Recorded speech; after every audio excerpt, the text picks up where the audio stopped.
This is a Film Stories original podcast. We made this. Hey guys, this is Stephen Williams. I played Mr. X on the X-Files, and you're listening to X-Cast and Deny Everything.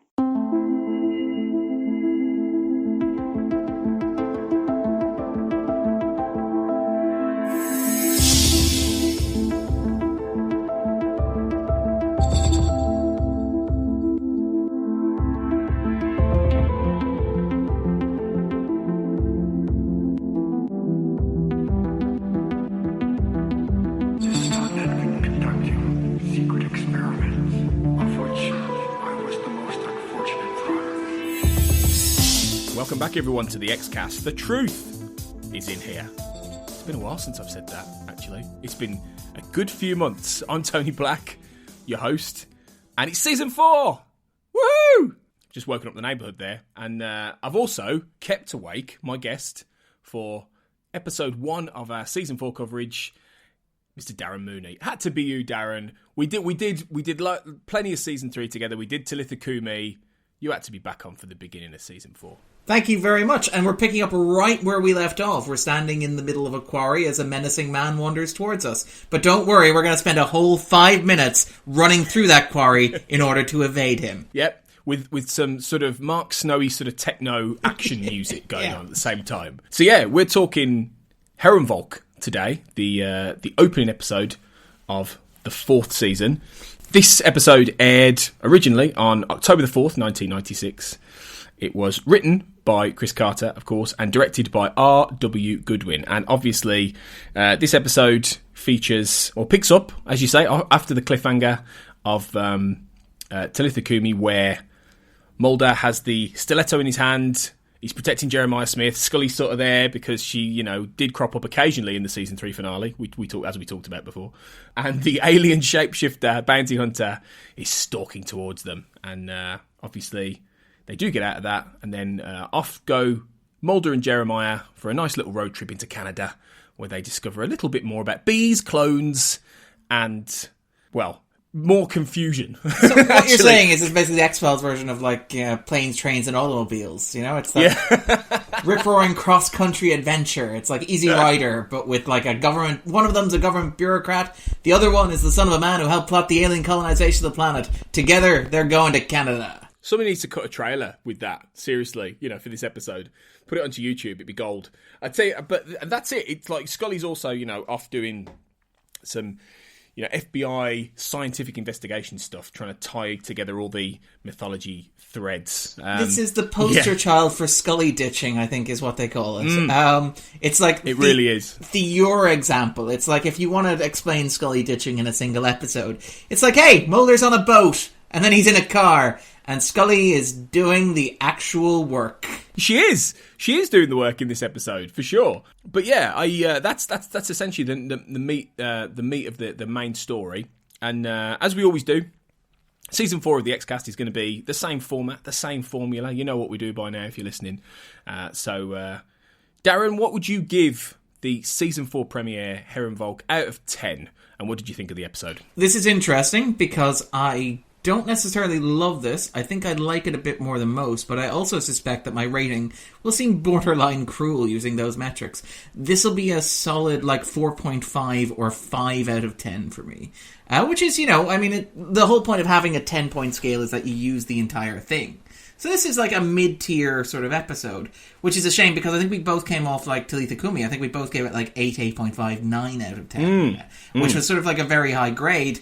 Herrenvolk is not as you've already heard, is not getting that. And the thing is, there are parts of Herrenvolk that I like, and we're going to talk about those as we go through the podcast, or as we go through the episode, as we break it down. But the problems with the episode are kind of fundamental and baked into it, in that it's hard to watch it without those. There are episodes that have problems, and you can sort of sidestep them, or you can brush them aside, or you can forget about them. You can say they're not really important, or they're individual scenes, or they're sort of isolated. The problems with Herrenvolk are more structural, in that, and again, we're going to talk about this a bit more depth later on, I suspect, but basically Herrenvolk is the point in the show at which it feels like the wheels have disconnected from anything resembling track and are just spinning in midair. Which is a shame, because like we talked about like the third season finale, Telethekumi, as an episode which kind of codified a lot of what was being implied up until that point. It was the episode where you got this idea of colonization happening, the idea that the conspirators were working with aliens to take over the planet, and that they were going to, like, you know, they wanted to insulate themselves and create like a social hierarchy.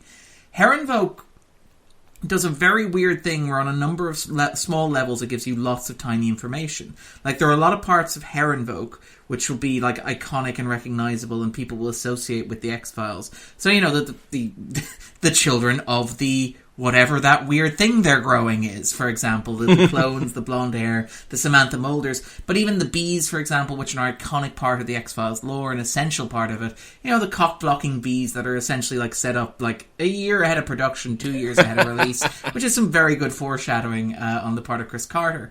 But I mean, it has these parts, but they don't add up to anything. At the very end of the episode, in fact, it feels like nothing has actually been gained, which is a shame, because a lot has happened, but nothing has really changed. And we'll probably talk about those when we break down the elements. So that will be it for me. But what about you, Tony? How do you feel about it? I think I'd go for about a 7 out of 10 for this one, because it's not as good as Telethekumi, and it's probably among, I'd say, the weaker season finales, season premieres, I should say, of the show. Because, but I remember loving it when I was young. I mean, you know, this came out, I was 14 years old, and I'd waited. I talked about on Telethekumi. I think I'd had it was the really hard summer for me, because I was really excited by the end of that cliffhanger. So I was stoked for this when it actually came out, and I remember enjoying the spectacle of it. But I think the more you kind of watch Herrenvolk, the more you realise there's not a lot there, you know, and especially when you put it next to Telethekumi, which obviously had a lot of the, you know, as we talked about in the last episode on this, a lot of the David Duchovny sort of literary background, you know, with the brothers Karamov and all the allusions to all that kind of stuff. And this doesn't have any of that. This is stripped back. This is much more of a very standard, much more tipped onto the action thriller axis premiere to get you into the season, to propel you off and tick off certain mythology beats that Carter wanted to do. Essentially, get us back to the point where nothing's a tiny little bit has been revealed. Like you said, the bees, the cock-blocking bees, which is a perfect description for them. You know, you get a little bit more of the puzzle, but then you're back to the status quo, essentially. So in terms of action as well there, Tony, like, it's worth noting, like, the mythology episodes are all, like, bigger and bombastic, but, like, you want to go, like, the previous mythology two-parter took Mulder to Hong Kong. You know, the next one is going to take him to Russia. Now, obviously, they're still Vancouver dressed up as such, but it's like, it has an international sort of appeal to it. Herrenvolk takes Mulder to Canada, if we're talking about, like, as an epic sort of, like, mythology story. It isn't quite as blockbuster, is it, as you know, Hong Kong, Russia, that kind of thing. It is a little bit more, I suppose, provincial. But then it just has that whole feeling of, at the same time, trying to visually make it look a little bit more glossy. You know, I mean, straight away I see a difference in terms of how season 4 and season 3, and obviously before that, have been filmed. There is a little bit more of that stylistic gloss to it, and that's it's different from when we got to season 6, where obviously we had the change of location to LA and it was all deserts and sunshine and all this kind of thing. It's not the same as that, but at the same time, it's the show has become, it's almost like at that point that, to use a modern parallel, it's almost that point where Game of Thrones really started to see the money on screen from about like season maybe 3, you know, around, again, maybe season 3 and 4. The first 2 seasons had a lot of money put into them, don't get me wrong, but there's a moment in that show where it knows it's a blockbuster. And for me, Herrenvolk is that moment in the X-Files. It's when the show is, it's a blockbuster, it's established, it's mainstream, even though it's weird, and the next few seasons are marked by that. And I think for what it does, it's fun enough, but I think it's not very, it doesn't have the depth, really. And I think that's why it doesn't really rank high on a lot of people's favourites, does it, really? I mean, whenever you hear people talk about premieres, Herrenvolk's never talked about in hallowed whispers. I think we talked about this on the show, though. Like, the wonderful thing about the X-Files, and again, this is maybe indicative of what the X-Files does rather well. The X-Files tends to have really good season finales, give or take, like, the actual series finales. In their season finale. It tends to have really good season finales. Like, everybody thinks about the cliffhangers. Everybody thinks about, like, Mulder in the boxcar. The X-Files being closed. The X-Files being closed again, but this time they're on fire. That sort of stuff. You know, the endings to that sort of, like, those sorts of stories. Mulder has disappeared disappeared. Mulder and Scully have a child again. And I think it's the show, and again, maybe this is like one of those very revealing like details of the X-Files, is the show is never really as good when it comes to like the premieres in terms of setting stuff up. And I mean, like, I love Little Green Men, and I really like the beginning, and I think the start of season 8 is amazing, the two-parter Within and Without. But it's interesting that, like, for example, we talk about the third season, and again, people are very understandably going to be upset when I refer to The Blessing Way or offer my opinion on The Blessing Way. But The Blessing Way maybe isn't the strongest start to what is a phenomenal season of television, to pick an example. You have, again, Redux 1 and Redux 2, where Redux 1 is the corridor episode, to pick an example. And you have even, like, if you want to go with Amor Fati and The Sixth Extinction and that sort of stuff, you have... Like, the 7th season has a similar thing where it spreads its premiere over 2 parts, and I would argue the second part of those is the most interesting of them. And, like, it's I think it's revealing, maybe, of the show, and, you know, I'm not one of those, the X-Files asked all these questions that it never really answered, because it actually did answer a lot of the questions, and in fact, a large part of the problem with The Truth is that it does, in excruciating detail, with like the attention of a guy wearing glasses with a clipboard and a slideshow, explain all of the answers to you in a way that's like soul destroying. But the show was maybe not as good when it came to always paying off kind of what it set up. And I think that Herrenvolk is kind of indicative of that, where like Tali Hikumi has all these balls in the air, and they're remarkable, and they're striking, and they're effective, and Herrenvolk kind of like waylays them a little bit. Actually, just before we move on, it's worth noting in terms of, you mentioned the glossiness of it, and you're right, I point to, season 3 of Game of Thrones is a great example. The moment where Tyrion doesn't have to be knocked unconscious before we have a big budget battle that would like blow all the money that we've allocated for the season. The show actually changed cinematographer. John Bartley, who had been doing the cinematography in the X-Files in the first 3 seasons, stepped aside. He was replaced by Ron Stannett on the first couple episodes of the season. Now, according to Dreamwatch, and I'm wary of citing this just because I don't know any other sources, but Dreamwatch said there was some sort of internal kind of controversy around there. It was his cinematography was described as soap opera style, which is interesting when you think about high definition and how a lot of people's observations about like the transition to high definition in film and television made it look more like a soap opera because it's shot digitally and it looks more naturalistic as opposed to what we come to associate with the language of film. John Joffin then took over later in the season as well. So yeah, the change in look is a very conscious and very sort of like it's a result of like changes that are happening behind the scenes. And you're right, it does immediately look a lot more striking. And like I joked about like, oh well, Mulder's gone to Canada, how exotic. But those shots are absolutely beautiful. Those shots of like the farms with the twins, and there's this real sense of space. And I mean, we'll probably talk about this later on when we talk about things that I really like about the episode. But like, it does have this sort of impressive sense of like, there is a wilderness out there full of things that you, in your home watching this show, can't possibly imagine existing. But the continent is so vast and so expansive that, like, there's room for this sort of strangeness, for plants that don't even have names, according to, you know, according to Jeremiah Smith. But obviously, just for, you know, clones and copies, and, like, people who disappear on small country roads where their corpses are apparently left to rot for days. And it has that sort of, like, quality to it. It does feel vaster, and it does feel larger than a lot of mythology episodes, and I kind of like that. It's just the storytelling that it's in service of doesn't necessarily work for me, if that makes sense. Yeah, I mean, would you say, just before we go on to talk about the main episode, would you say that the everything you just talked about in terms of the visual side and the change in cinematographers and you know, that perhaps that's broader canvas, I mean, that plays into season 4 in many respects. I mean, what do you think about the season as a whole? Because I think we tend to do this every time we do a premiere episode and we talk about, you know, the season to come.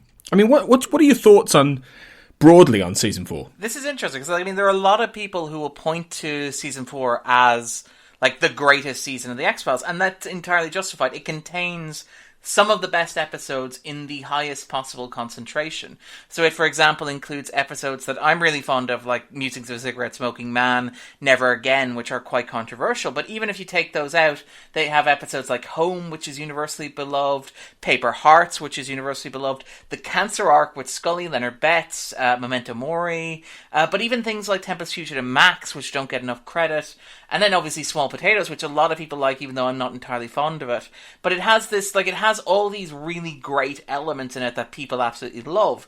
And it's interesting because, like, I think we played a game on the podcast before where we've wondered, like, if you were constructing a Prestige-era season of The X-Files, if you were to say, like, what does Season 1 or Season 2 or Season 3 of The X-Files look as a Prestige season, it's challenging because you would always have to cut something out. You'd always have to cut, you have, like, 24 episodes or 22 episodes, you've got to reduce it down to 13. You're going to end up losing between 9 and 11 episodes, and that can be tough in certain seasons.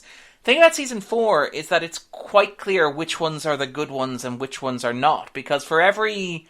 And again, every season of the X-Files has clunkers. I mean, like, Season 3, for example, has, off the top of my head, it has, I would argue Susichi, although I understand that that's beloved, but it has Teso dos Bichos, to pick an example that will probably be less controversial to people. But, like, the issue with Season 4, for me, is that it kind of bounces between extremes.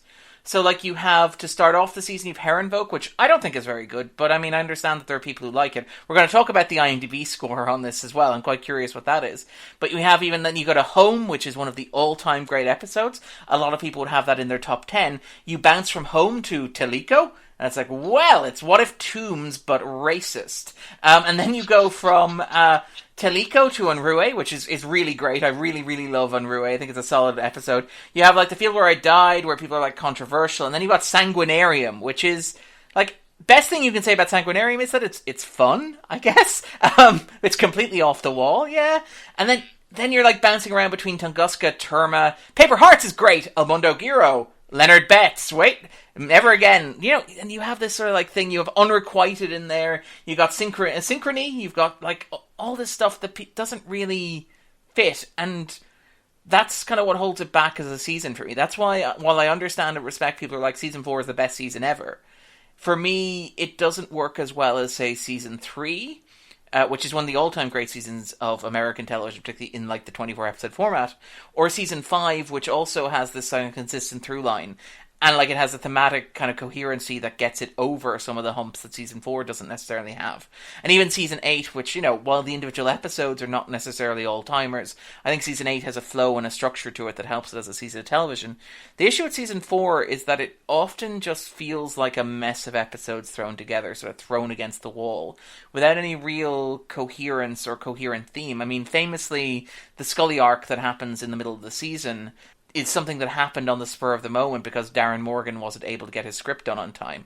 So you have, like, this wasn't something the writers sat down and planned at the start of the year. This was like, oh crap, we have a weekend to write a script. Well, I guess this is going in. And so as a result, you don't really have a sort of a constant thematic through line in the way that you do with, say, Season 3's preoccupation with the Second World War, or, like, Season 5's fixation on, like, weird, grotesque, monstrous reproduction. And that kind of holds it back for me, which is a shame. Because, like, if I were picking my top 10 X-Files episodes, I suspect Season 4 would arguably be the best represented season on the list. Like, off the top of my head, like, most of my top 10, or a majority, plurality, well, a large number of my top 10 episodes would come from Season 4, which is interesting given that it would probably be my fourth favourite season at best. You've contextualised that very well there, because I always used to think that Season 4 was my favourite season after Season 2. I still think Season 2 is my favourite season for lots of reasons. But, it's true. It is weirdly hit and miss. When you think of it like that and you talk about them one after the other, these episodes, it does have great episode, really good episode, and it is funny like that. And like you say, in Season 4, when it is good, it is great. Like you say, Home, Small Potatoes, which I know people have certain problems with, but I think is great fun. Zero Sum, I love to bits. That's a great episode. Paper Hearts, Paper Hearts, of course, yeah, Paper Hearts. So you've got these real musings of a Cigarette Smoking Man, which I love to bits. So you've got these real highs, things that you would put in a high up on a list. But it is a strange season in that sense. It's the season where it feels like they were really preoccupied with trying to make everything a little bit bigger, and more exciting, more horrific. It was upping the ante. You get that obviously in Home, which we'll be talking about next week, where the most horrific episode of television banned, that kind of thing, and they really went for broke with that, And then like musings being really format breaking and really trying, tipping everything on its axis and being very apocryphal and all this kind of thing. And then the Tunguska two-parter, which builds on, the high concept season 3 two-parters, and Mulder on horseback, and in Russia. Russian gulags in Russia. Yeah. Russian in gulags Soviet Russia, Mulder conspiracies you. That sort of thing. Right, so it does feel like the scale has been upped, and the quality can be fairly hit and miss. It is really interesting. I think Herrenvolk is, it is a good example of that, really. It sort of encapsulates that all in one episode. It's also worth noting, actually, that again, the reason that was happening, there's a reason behind the scenes, which is that Carter was, launching Millennium at the same time, and also writing the screenplay for a film that he would shoot during the summer between season 4 and season 5. Carter, again, Carter's a polarizing figure as a showrunner, and a lot of people have criticisms of his work and his decisions and stuff like that. But his output, and the amount of work that he was putting in, particularly during this season of television, is frankly flabbergasting. In terms of, crazy. I have no idea where he was sleeping or what was happening or how he survived, doing this for a year. Because obviously, later on, when it came to the next season, he had to hand over Millennium to Glenn Morgan and James Wong.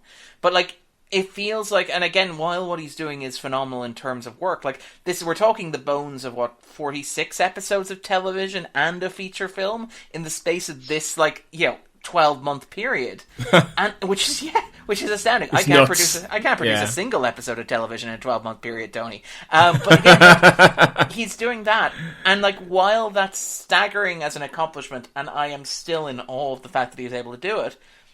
You can feel the reins sort of slackening a bit. And, we talked on the show before about how, the X-Files occasionally... And again, it's a credit to Carter as a showrunner that he's comfortable enough to do this. The X-Files occasionally feeling it's more like a cluster of different shows. You've got, Darren Morgan's version of the X-Files, which is different from Vince Gilligan's, which is different from Morgan and Wong's.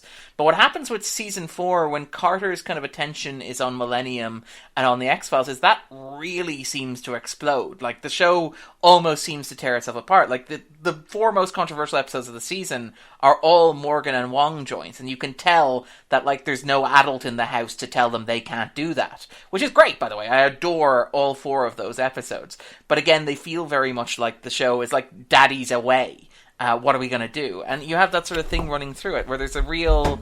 And again, there's an element of that with the cancer arc as well, where it's we're in a bit of a bind, so just throw it at the wall and see what happens. And it's exhilarating, but it's not entirely consistent, if that makes sense. It would be a trial for anyone to try and really make that perfectly consistent. So I think, considering that, they all did a great job, really. But yeah, it was a heck of a time, really. IMDb then. Well, let's play the guessing game, Darren. I think we've done this before. So what would you say? What would you say? Bearing in mind, as ever, that IMDb ratings tend to range from the 9 points through to about the 6 point, the mid 6 points. So what would you reckon now, this? Keep in mind that I gave this a 4.5, Tony, and I'm objectively correct about this, obviously. No, and we know for a fact that what happens is mythology episodes tend to get a bit of a boost as well, and we know for a fact that episodes and seasons that people like as a whole tend to get a boost as well. And we also find that later on in the show's run, the number of votes tends to go down. So I'm going to throw this out there. I'm going to say, does this get an 8.2? That's not a bad guess at all. It has, of 100 and... no. No, there isn't 181,000 for Herrenvolk. There is 181,000 for the X-Files. That would be amazing. Herrenvolk a lot of people is the most popular episode of television ever. Out of 2,552 votes, Herrenvolk gets an 8.6. Which, you're not far off the money, really. But I was low, which tells you something. Yeah, and it ranks... It equals with several other mythology episodes of the season. It's probably one of the higher ranked episodes of the season in terms of the IMDb rankings, really. Season 4 doesn't seem to have that many that really tip into the 9 points, so it's an interesting one in that sense. So yeah, 8.6, I mean, cumulatively, that's relatively good. I think, as we say, it's one of those episodes where people enjoy the spectacle, and maybe when, if they were to look a bit deeper and think a bit deeper, they might not find as much to love. But at the same time, there is some good stuff in this. There is some cool stuff. There are some memorable moments. It's worth pointing out, like, a lot of the iconography associated with the movie, and we're talking about the bees, we're talking about the plantation, the pollination plants and stuff like that, all originates here, and that's like the apex of the X-Files as a pop cultural phenomenon. It's almost that shot of Mulder and Scully running through the kind of like the apiary with the bees and stuff like that. So, I mean, what do we know, Tony, really? Exactly. That I can think of no better way to suggest we carry on talking about the episode than that phrase. What the hell do we know?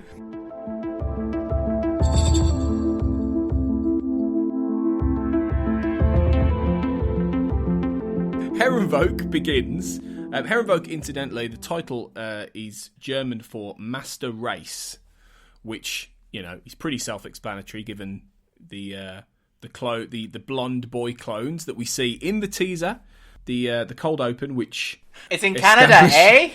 Yeah. What's it all about? I love how the episode so effortlessly establishes that it's set in Canada by having a really polite and friendly serviceman who talks in cliches. Like when even when he gets stung with a bee, he's like, damn it. It's like, a bee stung me, eh? Now, don't you all take the cake. I don't know why he sounds like he's from Fargo, but for some reason he kind of does.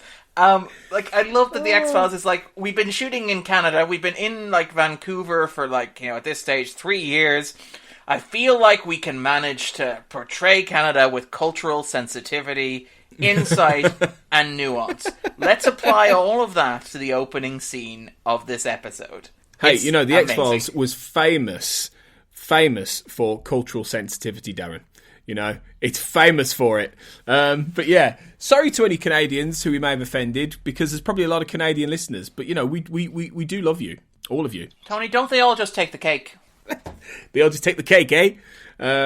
So we'll stop there. Yeah, so yeah, sorry guys. It's the creepy blonde clone children, and we see the bee. Now, is this the first? This is the first time the bee appears, isn't it? This is the first appearance of the bees in the X-Files. The bees that sting and give you smallpox. In this case, I think that's what he ends up with, isn't it? He ends up with smallpox, right? It's not named in the episode, and again, this is the point. No. This is the point where the show sort of reaches that kind of sense of and again, you can talk about how much Carter was making it up as he was going along versus how much he had planned ahead and how he had to improvise and stuff like that. We talked a little bit about things like, say, the black oil, where how the black oil functions changes 3 times over the course of the first 3 episodes in which it appears. Does it possess you? Does it turn you into a zombie, where you're an alien's being controlled by you? Does it put you in a coma? Does it incubate you with this sort of alien baby thing? And it's well, it can do all of those 3 things depending on what we wanted to do in a given episode. And I mean, again, you can explain that with well, clearly it's different forms of it, different, hepatitis A, hepatitis B, maybe there's black oil A and black oil B or whatever. But you get a sense that with the show, and again, the same thing with the bees, where you can explain what's happening with the bees, where it's they're being given this pollen in order to help spread. They're going to spread, first of all, they're going to spread smallpox in order to thin the population, apparently, and then they're also going to they're going to serve as a mechanism for spreading the black oil, the virus, that will transform and allow the colonists to birth themselves. And you can sort of explain that, but it feels unnecessarily convoluted as far as mythology plot goes, where it's well, yeah, if you have to keep track of there being 2 different type of bees, just as you have to keep track of there being 3 different types of black oil, it feels there's a little bit of you could have done some streamlining in the sort of storytelling or in the mapping out of the arc. And part of me suspects, again, this is down to Carter having ideas and running with them and not necessarily having a concrete, I printed out what my Bible for what the show is going to be, and famously he didn't have a Bible for mythology. He just sort of it was prone to be improvised and prone to develop and branch off in interesting directions. And this is around the time where it starts to feel a little bit it's not necessarily going to wrap up neatly, even though people are, as you point out, this is like a watershed moment for the show. People are tuning in. People are very interested and excited. People are engaging with this. So people are beginning to expect that the show is going to offer answers. And with stuff like the bees, it starts becoming very clear that Carter's going to add a lot of convolutions that, you know, if you were in a writing class and you were writing a story and you're like, well, there's bees and they're spreading a virus, and you're writing professors like, that's great. It's like, yeah, but there are also other bees and they're spreading a virus after that, which is going to turn people into incubators. It's like, well, maybe you could like streamline that a little bit. Yeah. And it kind of like, it's interesting because I think it illustrates how, first of all, how Carter's mind works, but also how the show sometimes was out. You're reaching the point where the show was going to frustrate certain viewers, and I am sympathetic to that. Yeah, definitely. It's expanding without necessarily streamlining itself in terms of storytelling. And but it's an interesting cold open that leads into credits with one of the classic "The Truth Is Out There" changes from the credits. In this case, we get the charming and cheerful "Everything Dies." Everything dies, which obviously later the bounty hunter says in one of the rare times he does speak. So Carter's in a great mood, isn't he, when he's writing this? Let's change it. Let's give everyone a heartwarming message for the new season. I do wonder about this. We'll probably talk about this later, but there's a sense that, like, so when Carter planned the X-Files, and he gave a lot of interviews around the start of the X-Files, and he also kind of gave a lot of interviews through the early season of the X-Files when he asked how long he expected the show to run. And he often gave the answer of 5 seasons. And that's not a novel answer. It isn't like he plucked that number out of the air. 5 seasons of 20 episodes or 20 plus episodes will get you over 100 episodes. Over 100 episodes will allow you to sell the show into syndication. Syndication means you'll constantly get to make money. So like that's why producers tend to like aim for 5 seasons. 5 seasons of 20 plus episodes is about 100 episodes. That's a good place to end. And like so Carter in all of these early interviews kind of gave like, well, I'm gonna wrap up after about 5 seasons. And what's interesting is that he didn't. He kept going for another 4, and then he did two feature films. He also did 2 seasons afterwards as well, 2 sort of like event series afterwards. And what's interesting is that I wonder if the fact that Herrenvolk would have arrived around the point that Carter realized that he was not going to wrap up after 5 seasons. He's talked, I think, in an AV Club interview about how he was basically told by Fox that if he didn't want to do the show after any point, they would happily take it off his hands and run it for him. And he felt like he couldn't do that to Duchovny and Anderson, so he basically stayed on the show after that point. But there's a sense watching this with that sense of, like, first of all, the fact that the show, at a point where it should be, like, contracting and heading towards that, like, we're in theory past the halfway point of Carter's plan. It should be streamlining. But it's kind of curious whether you get to the point where everything dies, and then the twist at the end is everything lives. It's kind of like Carter reflecting on the fact that, like, the X-Files isn't actually going to, like, end as he expected. It doesn't actually going to die. And it's worth noting that, like, the episode itself has this recurring motif of, like, mortality and characters who theoretically, like, should be dying. And I mean, Mulder's mother, for example, is like, she's had a stroke, and the doctor's like, well, she's pretty much gone. And the episode turns around at the end and has her resurrected and healed for reasons that are, somewhat vague in the way the cigarette-smoking man's reasons for doing things tend to be vague. But you even have things like, say, X, who's killed off. And, that should theoretically be like a game changer. He was a recurring character. He appeared something like 12 times leading up to this episode in 2 seasons. This should be like a big event and represent like the death of Deep Throat at the end of season 1. That should be like a wow moment. But what happens is almost immediately at the end of the episode, you get a replacement X. Very much. Like, Mulder doesn't even have to do that bit where he waits a couple of episodes at the start of the second season to find a replacement Deep Throat. X just points him in the direction. It's like, well, here's your new surrogate X. Now, obviously, that relationship gets more complicated sort of in later episodes. But it does feel like the show is, what's that Stan Lee quote? Or I don't know if he actually said it, but it's credited to him by writers like, say, Peter David. It's the illusion of change. It's the idea that you give just enough to the audience that it feels like stuff has actually moved forward, the plot has actually progressed, the character's circumstances have actually changed, but you haven't actually changed any of the underlying dynamics. You've just, killed off one character and had another character come back who fulfills that narrative function. You've had another character threatened with death and told that they're pretty much going to die. and then you have that character miraculously healed at the end of the episode so everything can go back to normal. And it feels like there's a bit of that happening with Herrenvolk, which kind of, I wonder if that's tied to the, everything dies, and then at the end, not everything dies, Mr. Mulder. And if that's Carter sort of like playing with that a little bit. It does make sense that he's trying to subvert your expectations of everything, and that's why he very rarely changed the title card from The Truth Is Out There. So he does it for a specific reason whenever he does it.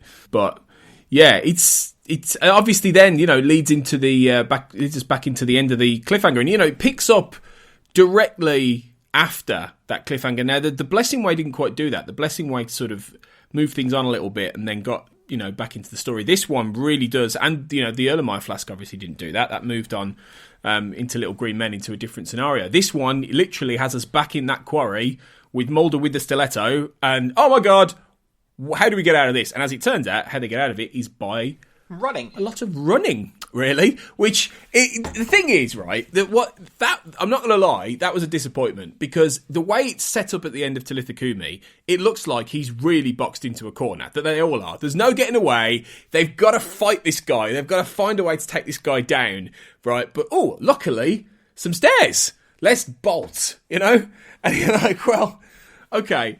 Is this purely just so you can show off a fancy big set that you found, a nice big warehouse, and have lots of shots of running around there trying to get an action adventure vibe? I mean, that's what it got. That's what I felt from it. It was very much trying to kick off the season with chase, thrills, excitement, and it feels a bit cheap, doesn't it? After the setup of that cliffhanger. Yeah, and there's a lot of that as well. There's like the moment later on in the episode where like the alien bounty hunter kamikazes a phone box with Mulder in it, and then tosses him around like a rag doll. And it's very much like you could tell that Carter watched Terminator, and it was like, okay, the alien bounty hunter is, we're doing proper Terminator stuff now with him. You know what else that moment reminds me of, though? The bit where he Mulder's in the phone box and the car's coming out. Duel. Steven Spielberg's Duel. Yeah.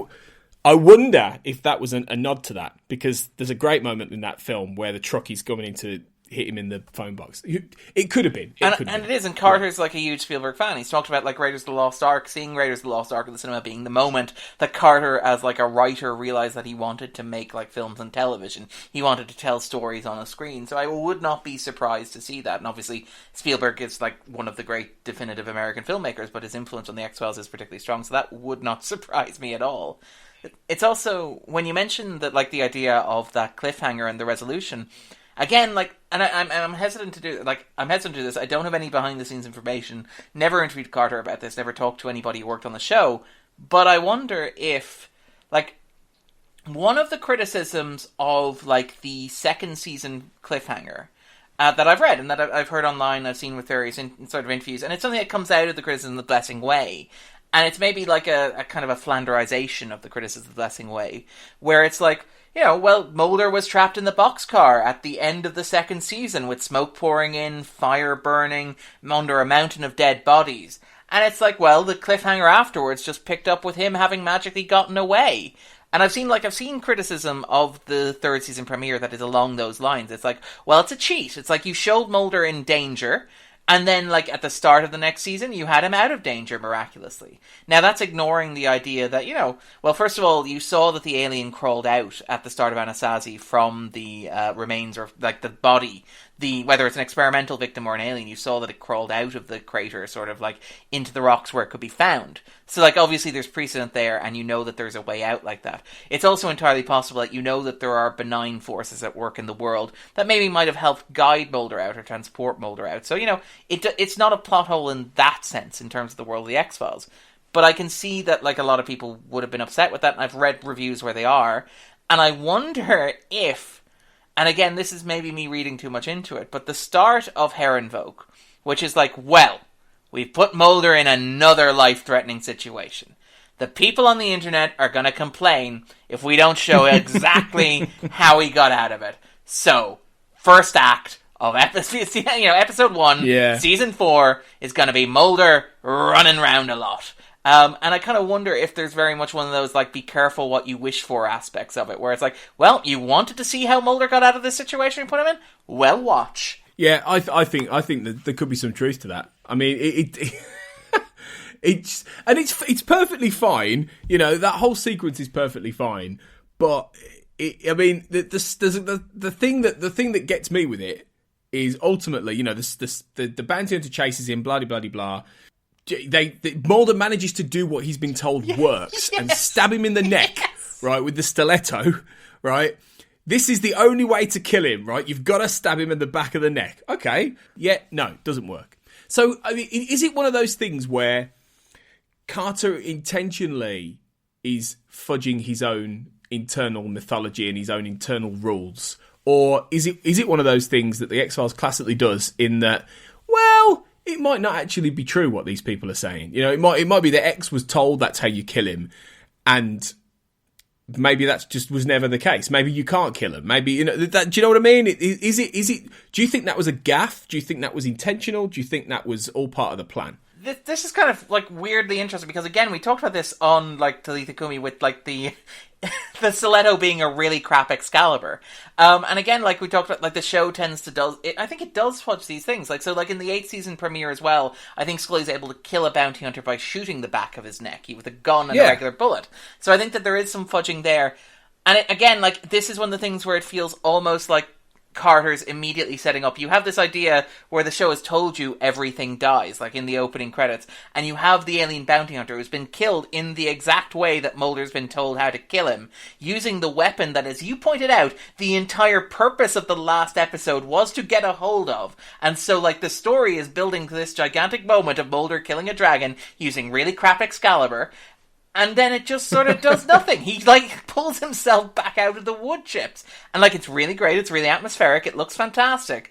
But it does feel a little bit like a kind of a massive cop-out. And it's, again, like, I wonder if this was...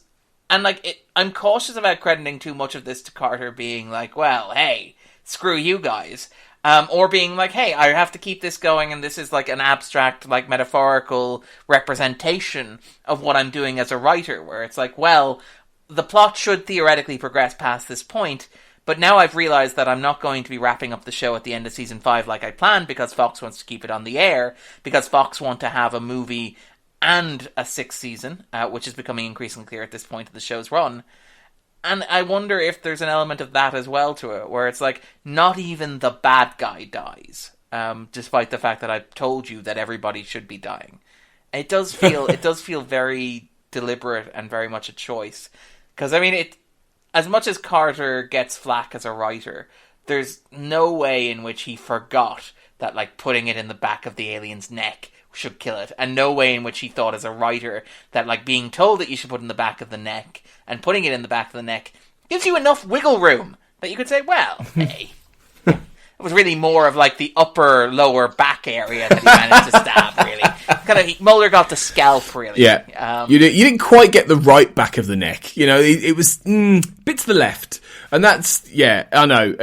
You're almost certainly right there. It feels too much of a specific thing for them to get wrong that quickly.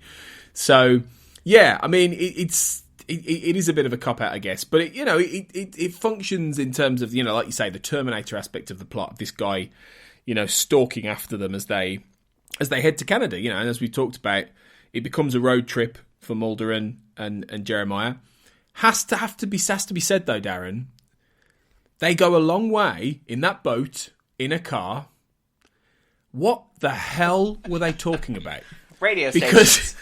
Because Jeremiah Smith really likes like talk radio, and Mulder's like, nope, not turning that on. Because Mulder's got, like, in theory, about a day or whatever to sit there with this alien shapeshifter and say, right, okay, what? Just give me the lot. Give me the skinny. Right, we've got plenty of time. You're not going to die. You're not going to get abducted by aliens. You're not like you're not injured. That means you can't talk.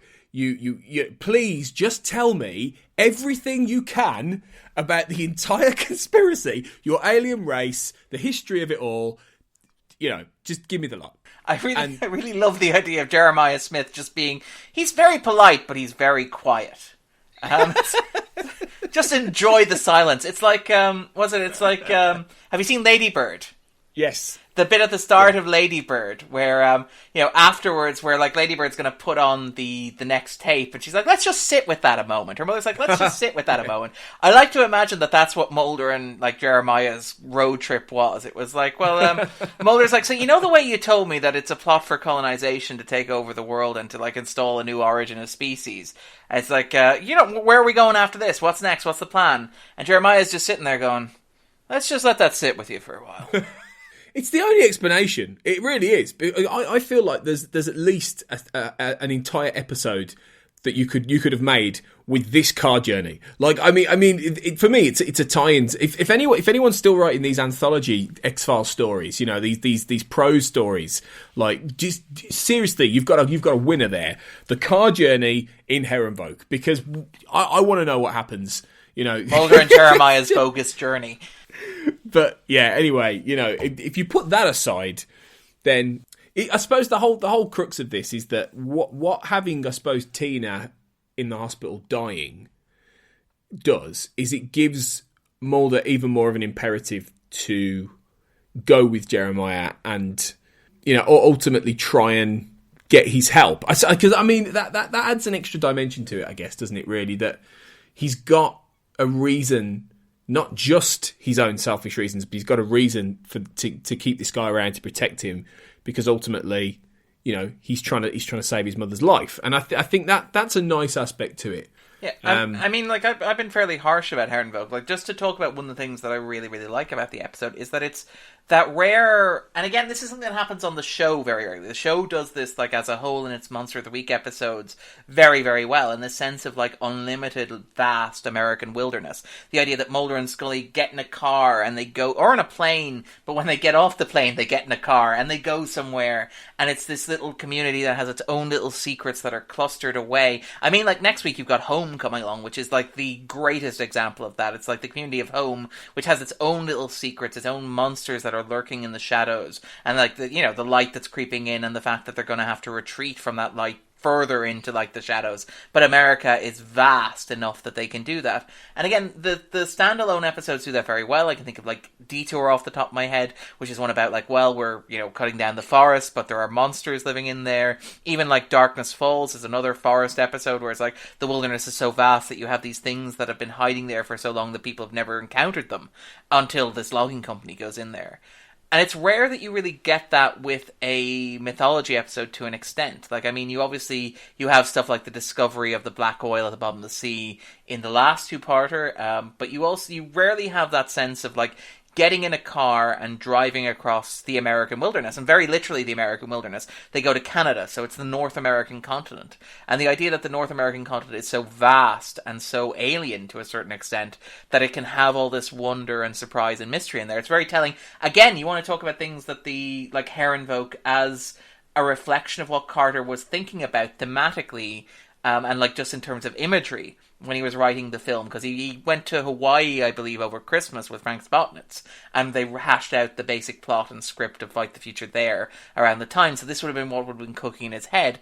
But things like, for example, the opening of the movie, which is like this really weird ancient tundra, the Ice Age, snow, a completely alien landscape with monsters haunting in it. It turns out to be Texas. And, like, that sense of that theme that runs through, it's American horror in general. I mean, like, Pet Sematary is out in cinemas as we're recording this, and maybe as we release it, it'll still be out there as well.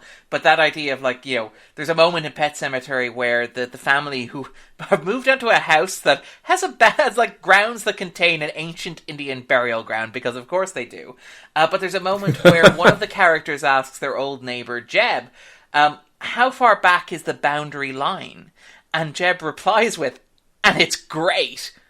Further than you'd ever want to go. And this idea that you have, like, that America as a continent, because, again, like, that history of settlers arriving and sort of, like, spreading out, and, like, Manifest Destiny and all the stuff that Darren loves to talk about on tangents.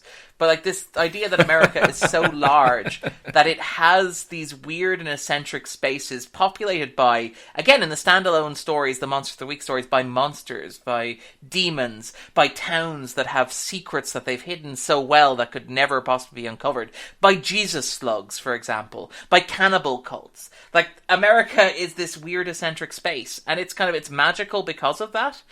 And it's rare to see that in a mythology episode kind of so explicitly, because as we point out, mythology episodes are blockbuster episodes. They tend to be like international. You have stuff like Mulder Goes to Hong Kong, for example, Mulder Goes to Russia. This sounds like a series of very boring children's books, but that sort of thing.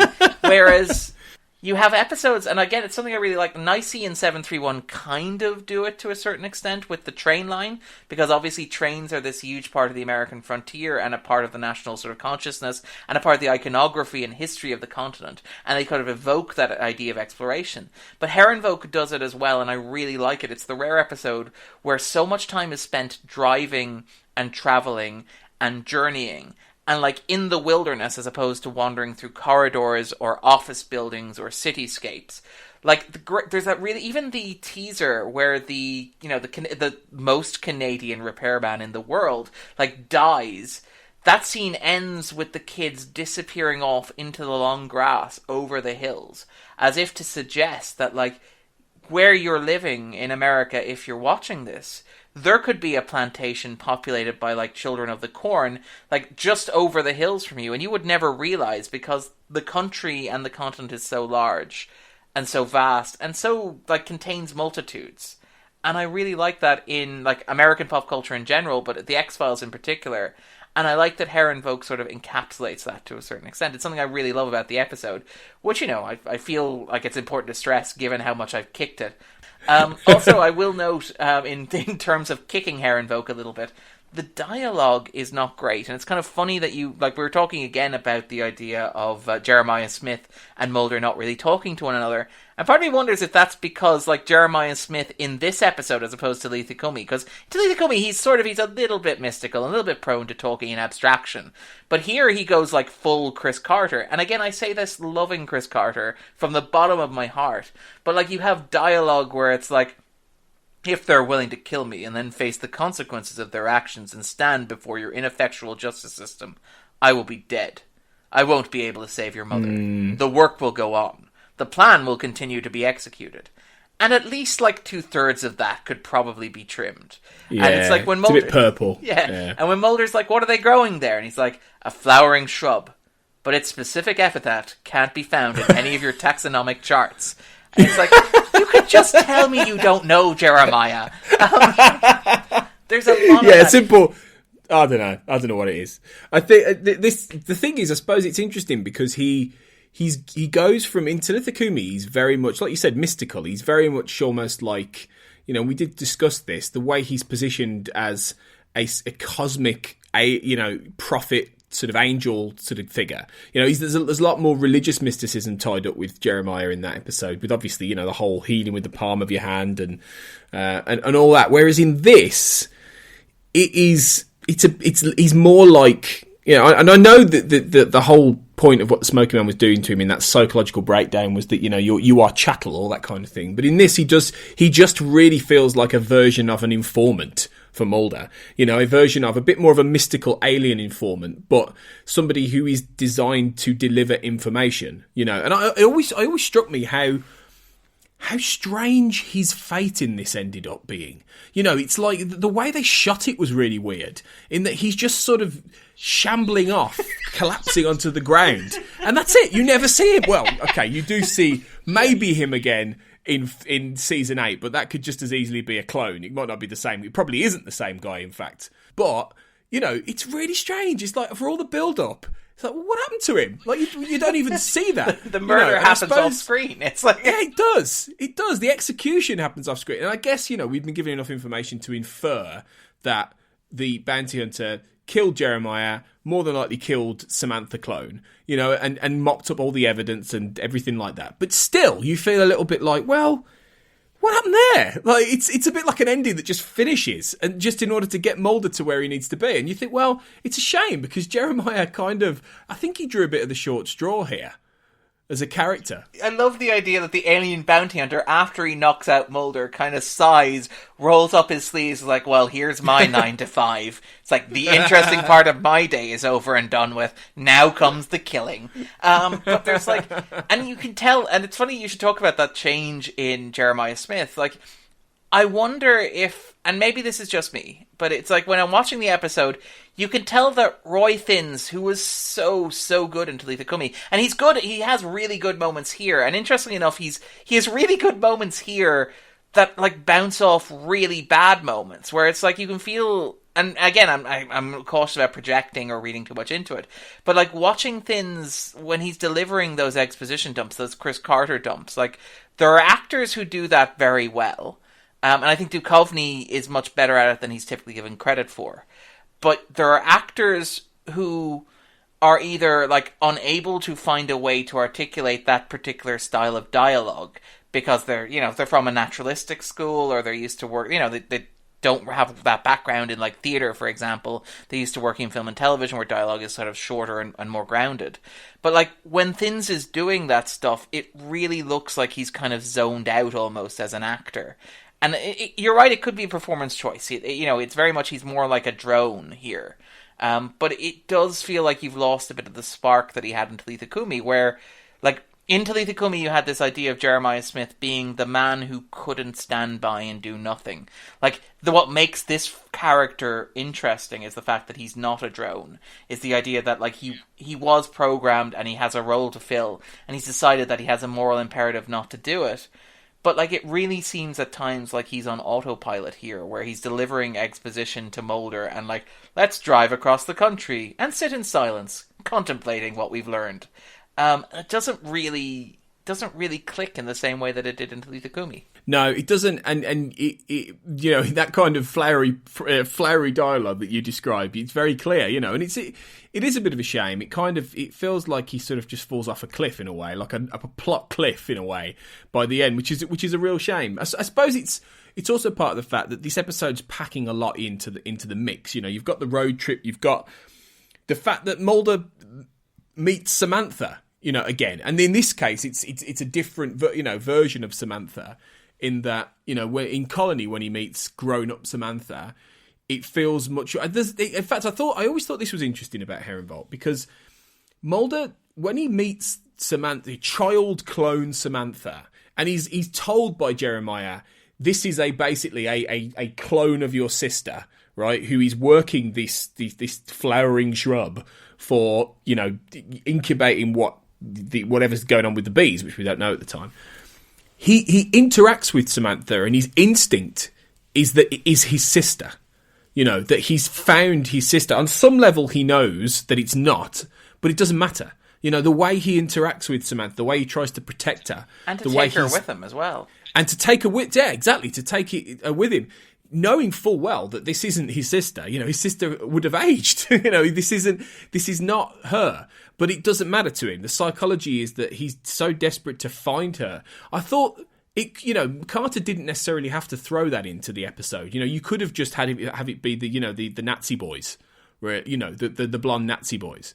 But he didn't. He added Samantha into the mix, and I think that's interesting in that Carter is quite good, actually, at reminding us of that quest at various points. Just at the point you might think, oh yeah, his sister. Oh yeah, he's after his sister, wasn't he? He drops that in at various points to just remind us. Oh yeah, this is ultimately one of the major reasons he's doing this. Because we haven't had anything about Samantha for probably since Colony, actually. Quite a while, actually. The Oublié, I know, had a lot of emotional tethers to Samantha and things like that, but literally in terms of the mythology, we haven't had any Samantha for a while. So I thought that was quite good in its own way, and I liked how it gave Duchovny maybe a bit more meat to chew on there. It does indeed, and it's very much like, again, like we can be rather harsh on Carter, and I mean, like, I probably have been quite harsh on Carter in this episode. But the thing about Carter is that, like, he has an understanding in terms of core theme, which is very strong and typically gets him through. Like, again, and you can talk about the X-Files. We talked a little bit about how the mythology gets all convoluted and doesn't make sense or whatever. But there is that clear through line, which is often emotional. And you point out that idea of Mulder trying to rescue Samantha, which is like, even if you cut away all the confusing, like the befuddling, the like obfuscation, the sort of like the convoluted elements of the plot that exist primarily just to draw out the mythology a little bit and to avoid answering providing any concrete answers to any lingering questions. If you strip those out, you still have that sequence where Mulder has found, like, he's trying to find a way to cure his mother, and he's also found this perfect clone of the sister that he lost as a young boy that he thinks he can take home with him, even though he knows on some level that it's not her. And there's an emotional reality to that sort of like provides a clear, strong through line, which is like, of course Mulder is going to try and take home this copy of Samantha, the girl who looks like, and again, it's worth noting, exactly as Mulder would remember Samantha. Sure, he met Samantha as a grown-up in Colony Endgame, but for him, Samantha will always be frozen in that moment that she was taken from him. So for him, this is an opportunity to go back and to fix that. Like, to redeem it. You know, this is almost, again... And I came off the back of something watching Twin Peaks, but this is like Dale Cooper wandering the woods, finding Laura Palmer, and trying to take her away from the violence. This is like a moment where he can say, and you can understand with like raw emotional power, or even like, say, Star Trek Discovery, the first season, where like you have Empress Georgiou of the Mirror Universe, who's a complete monster.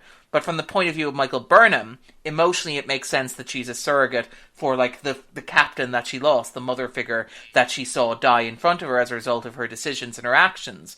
And so, while like from a rational level you can say, that's not Samantha, that doesn't make sense, why is he doing that? Surely he can realize that. There's a strong emotional through line where it's like, forget about what the bees are. Forget about what they're growing down there. Forget about all the stuff that's happening with Scully and Pendrell and the smallpox vaccine and the technobabble. Forget about that stuff. Forget about, like, the awkward car journey where, you know, it seems like, it really seems like they sat in silence and occasionally rolled down the window passive-aggressively.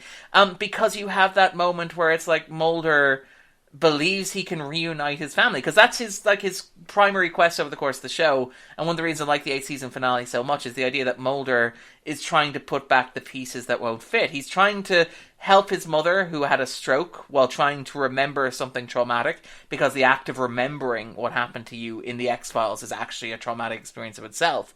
And he's trying to bring back Samantha.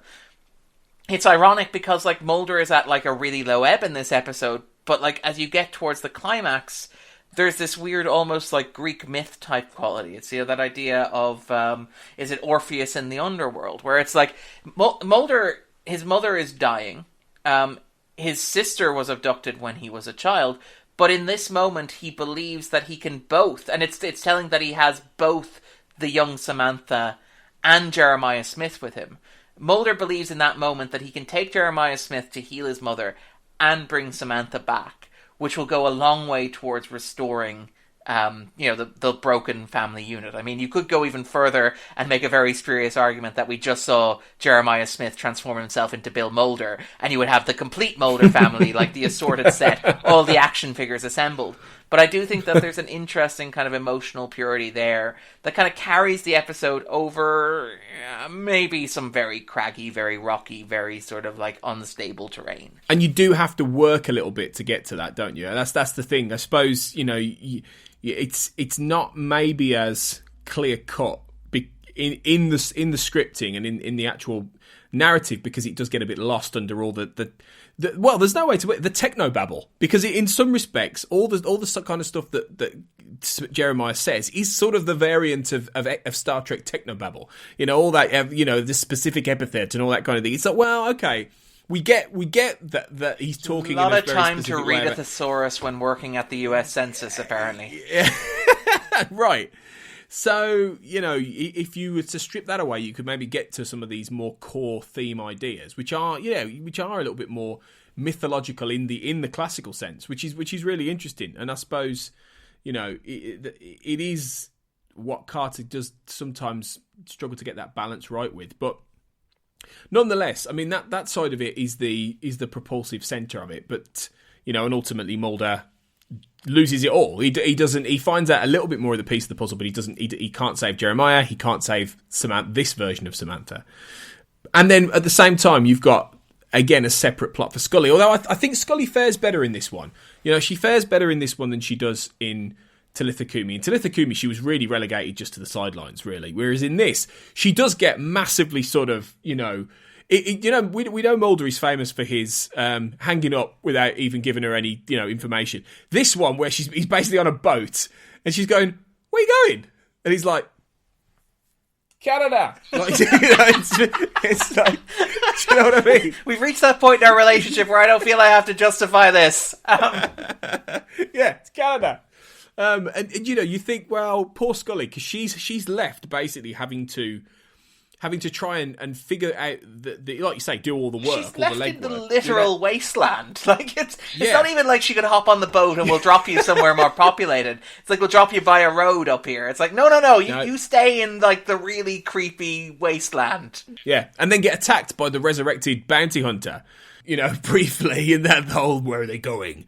I don't know. Canada." It's not.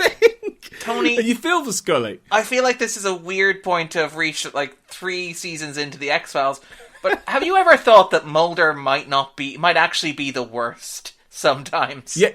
Oh, he is. In terms of manners, like, he's terrible. Like, if everyone went around talking to their work colleagues the way Mulder does, they wouldn't have a job. Like, it's that simple. It's great. I imagine telling my team lead tomorrow, where are you going, Darren? Canada.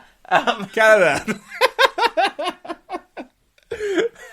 He is terrible, and you have to feel for Scully because she just has to adapt and run with it, and she does that quite well in this. She starts looking into the stuff that Jeremiah was into, and then starts to uncover a thread that they do follow through various points of the season. Really sort of comes back in Zero Sum later with a whole smallpox eradication program, and I think the key to this more than anything is that it gets her a few scenes with Stephen Williams as X, which has happened before. She had, I think it was Nisei in 731. She had a little exchange with him, but there's one of the, I think might be my favourite moment in Herrenvolk is where she summons X. He turns up and she just gets a set of files and she goes, confirm or deny. And I love that because I'm like, she's at the point now where she's fed up with these informants, these mysterious informants who just wade in looking for Mulder, and then when they see her, it's a bit like, oh, it's you. No, I'll come back. And she's like, no. I saw you coming into the building. I think it's like X's line. It's like, yeah. But that's a great Scully moment because she's fed up with the shit now. She's just like, right, just yes or no, give me an answer. And that's great. I think that's a really good Scully moment, and I really enjoyed her interactions with X here. Yeah, no, X is good as well. But I mean, actually, in terms of Scully interactions, it's also worth noting she got some scenes with Pendrell as well. Yes. This is the point where Pendrell sort of really comes into his own. I don't know if he's appeared a couple of times before, but this is the point when I was watching the show that I really noticed him, because he has this really adorable moment where she's walking in and she's like, "Are you busy, Agent Pendrell?" And he sort of like almost shoots up in a way like, yeah. No, I was just... I'm not at all sitting here daydreaming about you. Yeah. Nothing inappropriate on my work laptop. But and I love that Scully is so oblivious because she's very much like she's on like Scully's like, okay, I'm going to be doing exposition. So it's like, good, because I've made some headway on this data. And Pendrell's like, what's happening? What's going on here? I just said I wasn't busy. I thought you were going to invite me to lunch. Yeah. Oh, okay, right. Okay, you want me to just drop everything else I'm doing? Okay, fine. And I also love that you get a little scene later on where he's helping her during the presentation. By the way, the presentation has apparently been the imagery that's used has been given in real life, I think, at the University of Indiana as well, because obviously that's the work, I think, of Anne Simon, the science advisor on the show. So it's really good. It's cited as a rare example of where science in television, and particularly science fiction television, is very good. So it's a very good presentation. Great job, Scully. You not only did you manage to not lose a clone of your sister and like the alien messiah figure, you also gave like a really good presentation. So good job, Scully, on this one. I love that Pendrell is like dressed up in a suit, just when he's offering passing the slides. He's gone for his first job interview. It really does feel a bit like that. We had, and most people will know this, but obviously if you haven't listened to it, we had Brendan Beiser on the show not so long back, talking to Sarah Blair about playing Pendrell. So that's a fairly recent episode. So dig that out because he gives some great stories about that, and he's a lovely guy. So yeah, good old Pendrell. He's still with us for a little while as well. But there'll be a few tears before bedtime before the end of this season. Poor Pendrell. And in terms of tears before bedtime, obviously, let's hit the nail on the head and talk about X. Because this is it. This is his final scene. Interestingly, they reached a point with X where they realised that he they sort of either they were at a crossroads with him, either that they write him out or that they do more with him and they bring him into the story more because he was sort of repeating his function to some extent. But I think the decision had been made certainly by the time Wet Wired was written and polished by Carter that this was it, because it feels like he's been part of a little bit of a trap for the last 2 or 3 episodes, and this is the one where it sort of kicks off in that the Syndicate really and the Smoking Man primarily here. It's all about setting the trap that eventually X falls into. Sadly, he's Mulder's ex-informant by the end of this episode. But I mean, he's a good one, wasn't he? I mean, again, we had love X so much. Stephen Williams was on the show, which I think I've mentioned before, talking to Kurt North, and he's an absolute legend, Stephen. He's such a funny guy, and he's got a real fondness for X still, even all these years later. And I can understand why, because he's I mean, it's hard to say who's the best between him and Deep Throat, because they're so different in so many conceptual ways. But I think Tony, I kind of wish it's X. It is. And I love Deep Throat, but I mean, X. Would Deep Throat throw Skinner through an elevator? That's the question here. I don't think so. X takes this. It's true, isn't it? It's true. And I think I wouldn't have been sad if they'd found a way to keep X around.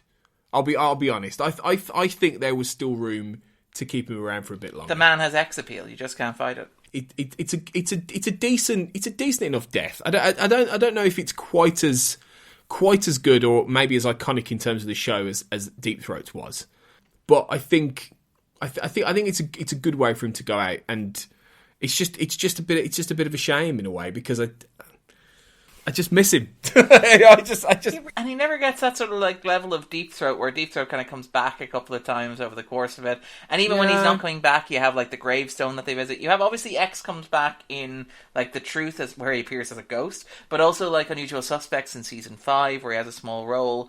But it's like you never get like pure uncut X again. And like again, like you're right where they were repeating the function of X.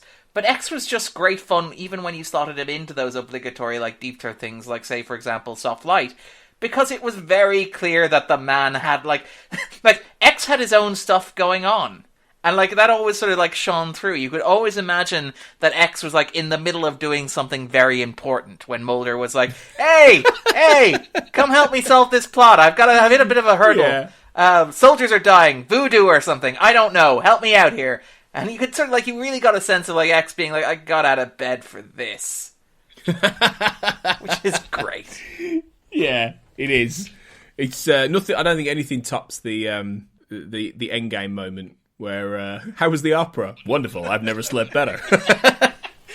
The one time X was happy to take a call. And even then, he's still a bit of a jerk. And he's still grumpy. Yeah, I love it. But yeah, bye X. You were a great character, and yeah, you know, it will pop up again, so we will get to talk about him again a little bit. But yeah, it was a bit of a punch to the end of the episode, and then, you know, like we say, it sort of ends with the status quo reaffirmed, I guess. You know, Mulder comes back.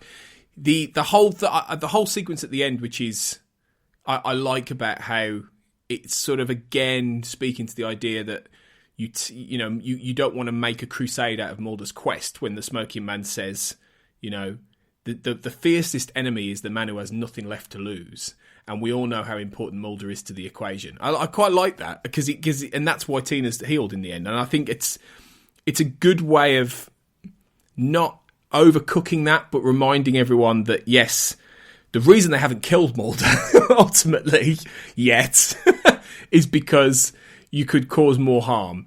And, you know, I think... What do you think of the way that ends? I mean, do you think they should have let Tina die at this point, or do you think it makes sense for the fact they kept her around? Well, actually, I don't... This is the thing where it's one of those, like, cumulative things. Like, I don't mind that the cigarette-smoking man brings Tina back to life. And I quite like, again, we have, and I want to point out, entirely fairly, pointed out some of the issues that exist with Carter's, like, writing of dialogue and the way characters talk and behave and stuff like that.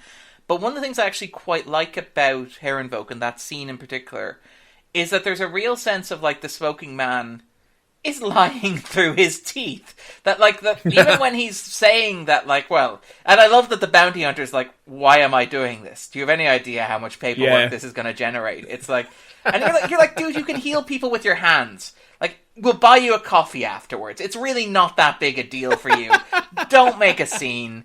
Don't be a jerk. These are your work colleagues. Like, you know, I know you're planning to take over the planet and enslave them, but you don't have to bring the attitude in, really. Workplace, please. But it's like, yeah, so why am I don't understand why I'm doing this. And I like the inference you could read into it, which is that, like, the smoking man on some level maybe still cares for Tina a little bit. And that's why he's doing it. And obviously he can't come out and say that's why he's doing it. And again, like some of the later revelations about Mulder, while I have some issues with those, and we'll probably, if I happen to be around the podcast when we're talking about those revelations, I'll go into those revelations a bit more, you know, those problems a bit more depth. But they do provide, like, an explanation for why the cigarette-smoking man doesn't just kill Mulder outright at several points in the narrative. And that reason is that, like, the cigarette-smoking man has his own reason for keeping him around, despite the, like, Marvel supervillain monologuing of, well, we can't possibly kill the hero in the middle of the narrative. And I like that, like, you could read that into it. You could say that, like, he does care for Tina, and that's why he's doing it.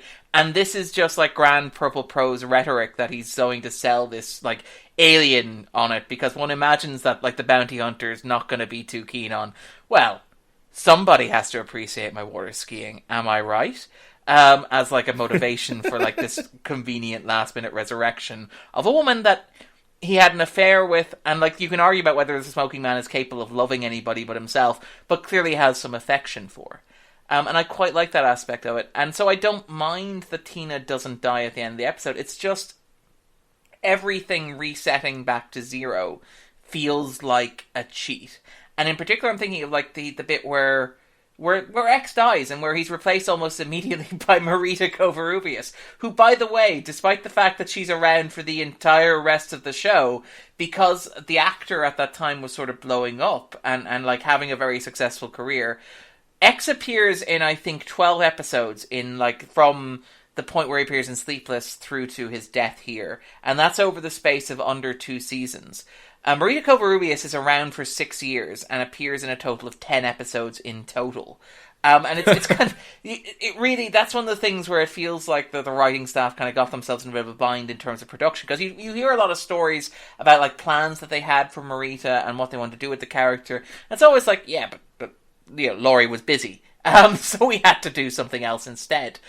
But it does feel like when you're watching this episode, it's like, well, Mulder has another informant. And everything, like, even though X is dead, the story function that X fulfills is grand. So when Mulder has another case of the week that he can't crack, and when he needs some more exposition given to him, he'll just send another signal up into the atmosphere. Maybe it won't be an X in the windowsill, but it'll be close enough and it'll serve the same story function. And that's kind of what's frustrating about, like, Herrenvolk. And to be honest, what's frustrating about some of the other mythology episodes in the 4th season as a whole, in particular the ones that are coming up next, is a sense of, like, running in place, if that makes sense. Yeah. And it's interesting as well, isn't it, that Marita only really fulfills that function this season, because by the time you get to Zero Sum, she's far more, you know, twirl the mustache villainess, you know, in some respects. And it's a little, you know, they never really did that with you know, when X gets in that car with the smoking man, it makes sense, but at the same time, you never really feel like he's always been one of them in a weird way. Whereas with Marita, you know, you almost get the feeling that she was placed there just to be the smoking man's sort of eyes and ears. And I don't know, it's never the same. It's never the same with her. And they never seem to really figure that out either. It doesn't quite work. And so by the time you get to season 5, you know, she's just, you know, off having it away with Krychek, then that's it. You know, she's not that character anymore. She's just one of the syndicate people. So that really, season 4 is the last season you properly get the informant character. And I think with X gone, it's just that kind of went out the window as well. It does. That's how special that was, you know. It does, but it's weird because while that happens, and you're right that like Marita evolves into a completely different character, and I'll go to bat. I think like Patient X and The Red and the Black are some of the best episodes of the show ever, and I'm just positioning myself as somebody who may want to talk about those episodes for a long period of time, Tony. In case you happen to, in case that happens to come up, I'm just throwing that idea out there. But like. Marita does evolve into a different character, but it's very clear that at the end of Herrenvolk, the writers, I don't imagine that they had that arc in mind for her when I'm watching the episode, because it seems like it's just like, meet the new informant, same as the old informant, pretty much. Yeah. It feels a little bit of an interchange, and I suppose, you know, that's, like we say, that sort of sums up Herrenvolk neatly, really. It's running in place. I think that's a very good way of putting it. Running in place, really. Can I just very quickly, because I don't want to Sure. I don't want to be mean, Tony. I want to like end on like a positive note and say like, you know, Go on then. Just very quickly, some things that Darren liked about Herrenvolk. A list. The list may have only 2 items on it. But, you know, no, I'm kidding, because I really like that American sort of wilderness stuff. But, I mean, even things like, I really like the use of the bees, for example, which is, while they make no sense, like, in terms of plot, and while their function is sort of lost, thematically the bees work rather well. And we talked about this is the thing where Carter was saying about, like, you know, we were talking about, like, Carter and the idea of Mulder having that clear character arc and clear motivation that helps you get through the episode. The bees also work in that sense that they work thematically rather than literally. In that, like, what are the bees doing there? And you can't really explain that in terms of plot logic yet. It's like, bees are doing stuff and making people die and things. Pollen, I guess, or something like that. And, you know, later on it's like smallpox. Also, maybe baby aliens. I don't know. But, like, in terms of theme, the bees work rather well, because you've had this whole thing in the previous episode where you've talked about, like, the colonists essentially being drones, being interchangeable. You have this idea of the 5 Jeremiah Smiths who exist within the Census Bureau, and the idea that they are literally colonists coming from a colony.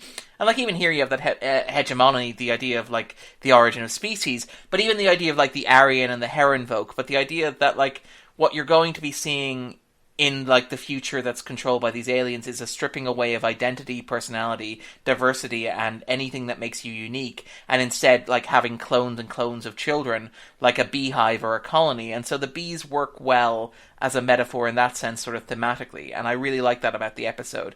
And I'm not being just glib or cynical or wry, because I have been a bit... I've kicked the episode much like that kid kicks the corpse, but, like, I do honestly believe that that's a really great thing, and I really, really, really adore that part of the episode.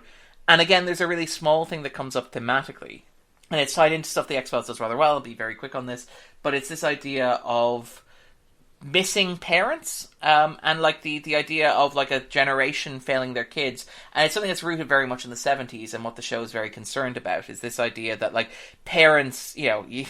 parents failing their kids, or failing to prepare their kids for the world, or disappointing their kids. You know, the idea that, like, Bill Mulder and the cigarette-smoking man betrayed an entire generation of their children in pursuit of their goals and assisting the project. And even here, you have this little village of children who are left to fend for themselves, with no adults around, no adult supervision to take care of them.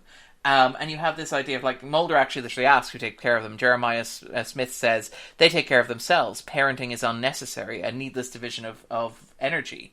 And that kind of ties into, again, the X-Files are the product of, like, a generation that was dealing with things like, say, the emergence of no-fault divorce and, like, latchkey kids, and, like, a generation that had been raised by television rather than, say, their parents, and, like, the social fears that were associated with that, which I really, really liked. And even things like the protect the mother, the idea that Mulder... Like, you have X telling Scully to protect the mother because Mulder has run off on this crazy quest. Not only has Mulder ditched Scully, he's also... And again, like Jeremiah Smith points out, he can't just take Jeremiah to his mother because there's a trap there. But Mulder has, to a certain extent, sort of run off on his mother and abandoned her. And so you have that sense of, like, generational abandonment playing through that as well. I like that thematically. Sorry, this has been Darren's things that he likes about Herrenvolk Corner. I hope that you enjoyed listening. Sorry, Tony. That's a nice way to wrap up Herrenvolk, the deep dive into Herrenvolk. I like that.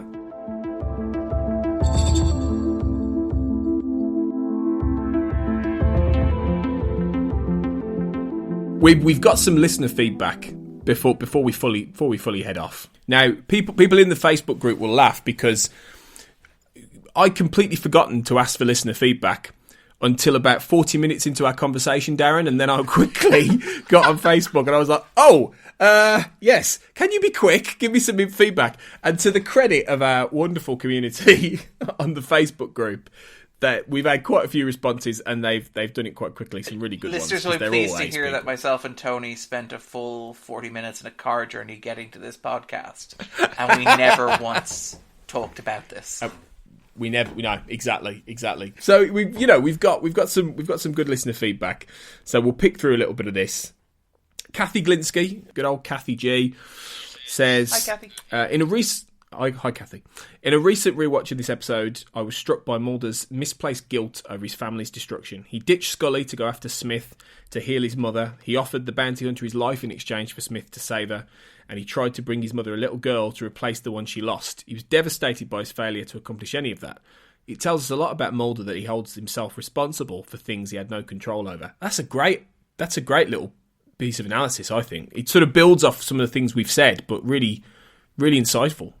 And absolutely, and Mulder is, and I think people do in general. I think that a lot of people try to take I know personally, I take responsibility for things that objectively I know are not my fault, but emotionally I feel like they are. And again, that gets to the core of one of the themes of the X-Files, which is this idea of the 90s and a world kind of spiraling out of control.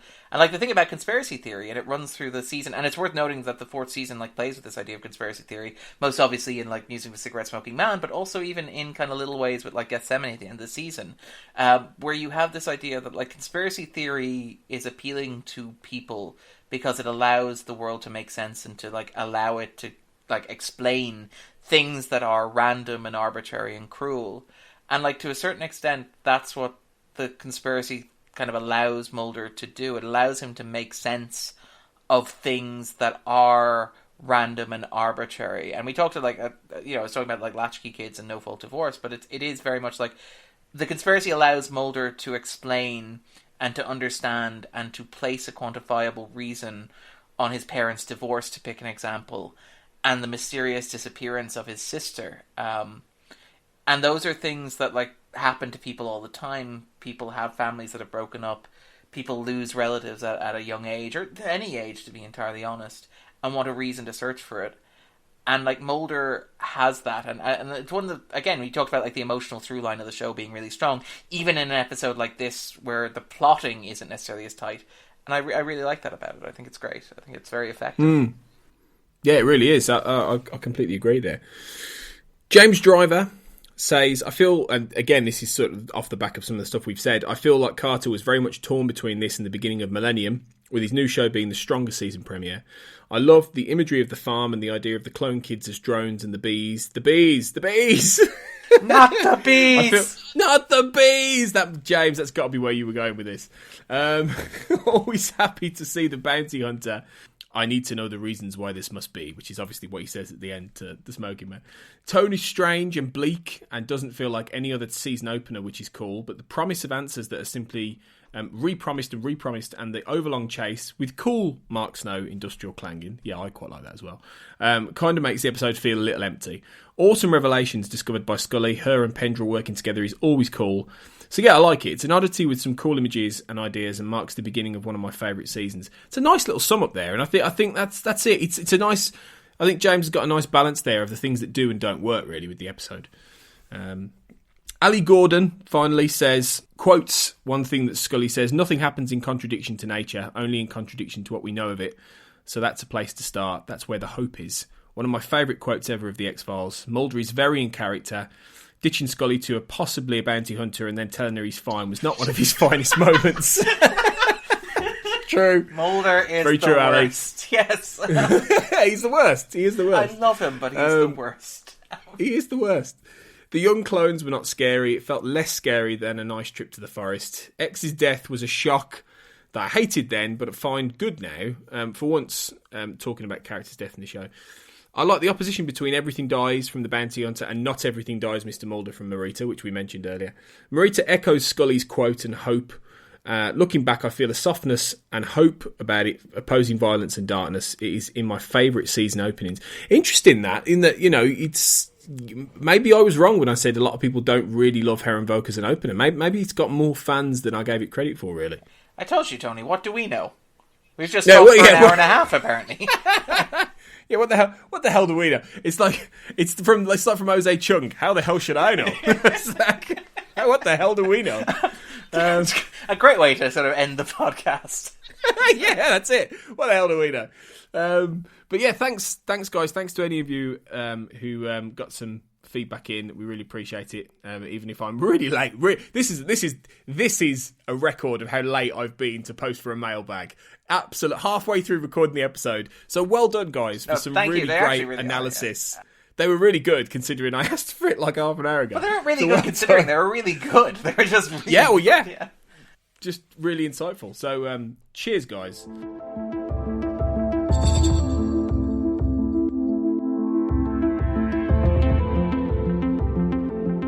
So yeah, that's it then. That's it for the premiere of season 4 of the X-Files and the X-Cast, obviously, because this is a whole new season. We've been off air for a few months, really, apart from the odd episode here and there, the odd roundtable, the odd special interview episodes. But we're back now weekly until probably around September, October time, covering all of season 4. We've got some additional little episodes coming as well. We've got some fun little pieces there that will be slotted in. We've got some cool interviews. We've got Karen Conoval back on the show. We've got Kristen Cloak Morgan back on the show, which will be tying into some of the episodes that they're focusing on. So, like, amazing, and, the Field Where I Died. I know that Sarah Blair, these are both with Sarah Blair. She both interviewed both of them, and I think she got some great stuff from Kristen Cloak. We'll have Benjamin Van Allen back on the show, writer of Familiar. He's talking with Carl Sweeney about Paper Hearts, which is going to be good fun. We've got some new guests as well this year. We've got Sarah Stiegel, who is well known in the X-Files fan community. Great writer, been long involved. Amazing. Yeah, she's brilliant. She's on for a couple of episodes. We've got a few patrons who've been on some of the other shows, like Deana Ferreri, who you recorded Never Again with relatively recently, didn't you, Darren? Yeah. Which is I feel really bad that Deana's Deana's amazing, because I can't say, well, I'd record with her never again. I would record with her anytime. She's amazing. She's really, really great. Yeah, it's brilliant. So we got some really good guests. We've got plenty of great returning guests. You know, we've got Carl, we've got Sarah, we've got Kurt North doing quite a few. We've got Andrew Brooker's on with me for one. We've got Chris Knowles back as ever with some. We've got another wonderful sort of deep dive, like he did with Oublier. We've got him doing Paper Hearts. It's going to be amazing. And going in some really big holes. But yeah, some really good holes with Chris. That. So yeah, we've got some. Yeah, he's ace. So we've got some great. Guests, including obviously yourself, Darren. You're back for quite a few as well, so that's brilliant. Yeah, I'm contractually bound here. It's fantastic. Tony can't fire me. I'm not going away. If you're going, I'm going with you, and we're going to Canada. That's what's going to happen. We'll share an awkward car journey where we don't talk about anything. And obviously, as well, coming up very shortly, premiering in just over a week, we've got it's finally here. The Time Is Now, our Millennium spin-off series. It's been in the making for absolutely ages and ages and ages, but it's finally happening. Kurt North is showrunning that for us. You and I, Darren, did the pilot. You're on a few more episodes as well, and there's it's the same format as the X-Cast, and it's going to be great. It's going to be really good. We've also got some cool interviews. We've got like Megan Gallagher, who plays Catherine Black, on the show. We've got Bill Smitrovich, who plays Bob Fletcher. Amazing. All these really good people. Yeah, lovely people. Great to talk to. So yeah, it's going to be great. If you're a fan of the X-Cast, then I encourage you to listen to The Time Is Now, because if you're a Millennium fan, you're going to absolutely love it. If you're not a Millennium fan, it's a great way into a show that I would really encourage you, because when it's great, it's as good as the X-Files. Yeah. That's a very good qualification there, Tony. But it is. I agree entirely. I'd be like, again, I'm really excited about The Time Is Now, but the great thing about The Time Is Now is it's an opportunity to discover Millennium, because Millennium is massively absolutely underrated. And again, the X-Files is the love the X-Files gets is fantastic, and Millennium has its own wonderful fan base as well. It's amazing, but it's always it's just one of my favorite shows. The second season of Millennium is one of my favorite 20-odd episode seasons of television ever, and the first season is amazing when it kicks into gear. It's fantastic. Yeah, it's brilliant. So yeah, keep an eye out for that on We Made This, the podcast network that we're all part of. So keep an eye out, and you'll be back soon, Darren, obviously for season 4. But until then, You've got plenty going on. Tell us about what you're up to and where people can find you. Cool. So you can find me on Twitter, Darren Mooney. I've written a couple of books as well. I've written about the X-Files and I've written about Christopher Nolan. But many people probably know these already. I plug them every time I'm on. And thank you very much. Again, the support for those is absolutely incredible. I co-host another podcast called The 250, which takes a look at the IMDb's top 250 movies of all time. One movie at a time. I don't know when this podcast is roughly going out, Tony, when the scheduled release is for Herrenvolk. In about a week. Okay. Week and a bit. So great. Very close. We can keep this very fresh and relevant. I can actually tell you what's coming up.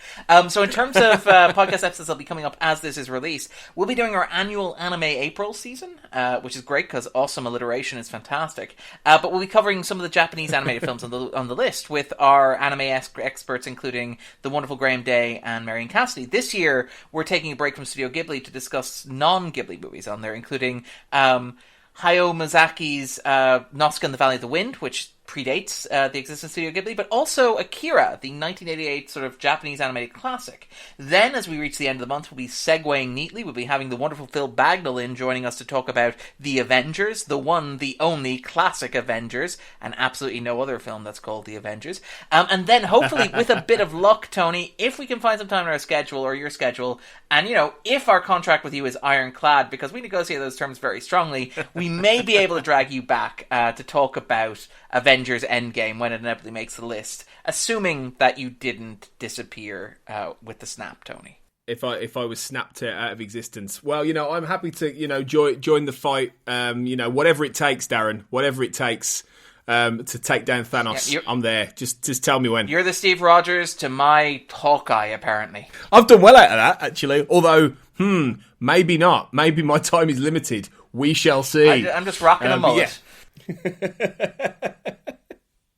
That's brilliant. That's great stuff. I mean, you guys, most of you listening will have hopefully listened to the 250 by now. Also, it would be remiss of me to mention, Darren, the fact that you, this month, or the end of last month, did a version of the Xcast Live, in that, for charity, you did a Twin Peaks The Return marathon podcast. I blatantly stole your idea.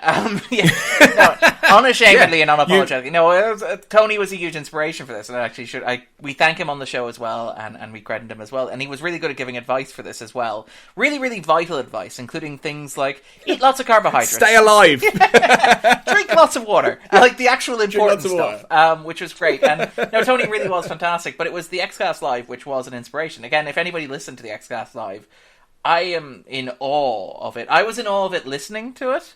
And as somebody who, struggled to keep his head above water doing, literally 3/4 of the thing that you did, I am even more in awe of the Xcast Live. It's a staggering accomplishment. I think the first hour is available to listen for anybody who's listening, but your patrons have access to the full 24, and there's some really great stuff in there. The Glenn Morgan, Kristen Cloak interview is amazing, and one of the highlights of the things that I've heard from the Xcast. And given the quality of the stuff that's on here, that's saying something entirely. But yeah, we blatantly ripped off your concept to raise money for the Irish Cancer Society. We did an 18-hour live podcast covering Twin Peaks: The Return. The idea being, is Twin Peaks: The Return an 18-hour movie? Well, the only way to properly discuss that is an 18-hour podcast. And we managed to rope in a bunch of very talented people with very insightful sort of observations, including, for example, the star of the show, Amy Shields, who is the Irish actor who plays Candy. She came along for an hour, and she had Owen Rhys-Davies with her, and it was fantastic. But we also had things like Donald Clark, the chief critic of the Irish Times, the Irish paper of record, came in to talk about Lynch's filmography. We had some of the writers from various Irish websites come in to debate whether or not it was a TV show or film, whereas the Irish Times, Rise Entertainment.ie. We had the wonderful Karina Camerino from the Camerino Bakery in Dublin came in to offer 2 sage pieces of observation. First of all, to talk about food in Twin Peaks, but also to warn myself and my co-host 3 hours into the podcast, we probably shouldn't eat that much cherry pie. But no, it really was great. The first 11 hours are actually available to listen to and to stream if you want to try them out. There's some really great stuff on there. I'm very proud of how it turned out, if only because we managed to assemble a group of very talented people. There was a dream, Tony, of a very special group of people who had come together in a time of crisis. But we did also raise some money for charity. And also, if you are thinking about donating to charity, you can still donate. The page is still up there, but even if you just want to donate to charity in general, you can. I would wholeheartedly recommend that as well. We're hoping to get the full 18 hours up, but at the moment, the first 11 are up there for your listening delectation. It's just a brilliant achievement, and I think Twin Peaks obviously has got it's a big influence in many ways on the X-Files. There's definite connective DNA between the two. So, I think if you haven't traditionally listened to the 250, then I think this is in its own way, it's a great entry point for that really great podcast. So, go and listen to it, guys. It's fantastic. Amazing achievement, raising some brilliant money. So, kudos to you guys, because you did a great job. There's also something very Lynchian when we reach about 3:30 in the morning and sort of are just rambling incoherently. It's great. No, it was fantastic. But yeah, you'll be back very soon. I think your next appearance on the Xcast is Unruhe, which is a good one. I think you're with Carl on that one, so that'll be good. That'll be good fun in a couple of weeks. So check that out, guys. Thanks again, Darren. It's been great to talk to you again. We'll be back again. I think we're top and tailing this season. We're doing the season finale as well, Gethsemane. So it'll be a bit of a while, but we'll be back. So I'll be back next week. I'm not on the show less this season. I'll be honest. I'm doing a Chris Carter this year. I'm sort of juggling all kinds of different things. So I'm on Home next week, which is sort of like a re-air in a way, because it's an old episode that we've repurposed. But then I won't be back till the finale probably. So it's but you've got, like I say, you've got a ton of people keeping you going. So I'll be back eventually. But thanks again for listening. Welcome to season 4. We're back, and remember, as always, everything dies, or not, maybe.